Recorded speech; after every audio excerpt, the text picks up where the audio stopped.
রব্বিল আলামিন আসসালাতু ওয়াসসালামু আলা সাইয়্যিদিল আমবিয়া ওয়াল মুরসালিন।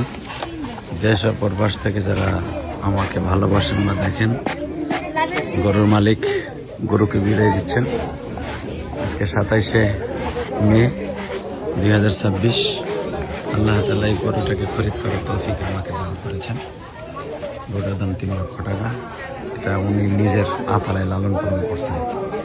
ওটা খুব শক্তিশালী, কাশি দিয়ে তারপরে আতালেতে বের করা হয়েছে, অনেক শক্তিশালী। এই মানুষগুলা গরুটাকে বিদায় দিচ্ছেন গরুর মালিকের বাড়ি থেকে। আপনারা দেশ ও প্রবাস থেকে যারা কোরবানি দিচ্ছেন, আল্লাহ সবার কোরবানিকে কবুল করেন। আল্লাহ ভালো রাখুক, সুস্থ রাখুক।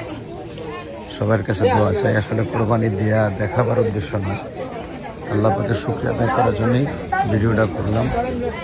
যাদের পশুগুলোই কিনেছেন, আল্লাহ সবার পশুকে কোরবানি কবুল করেন এসব ব্যক্ত করছি। আজকে পশুটাকে নেওয়ার জন্য গাড়ি আসতেছে, গাড়িতে আসলে আমার বাড়িতে নিয়ে যাব।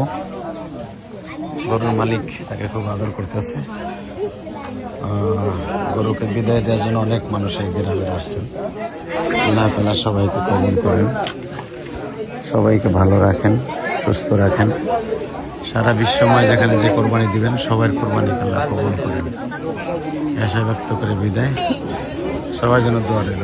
গরুর মালিক খুব আদর করছেন। গরুকে অনেক কষ্ট করে 3 বছর লালন পালন করছে, আল্লাহ কবুল করেন, আমিন।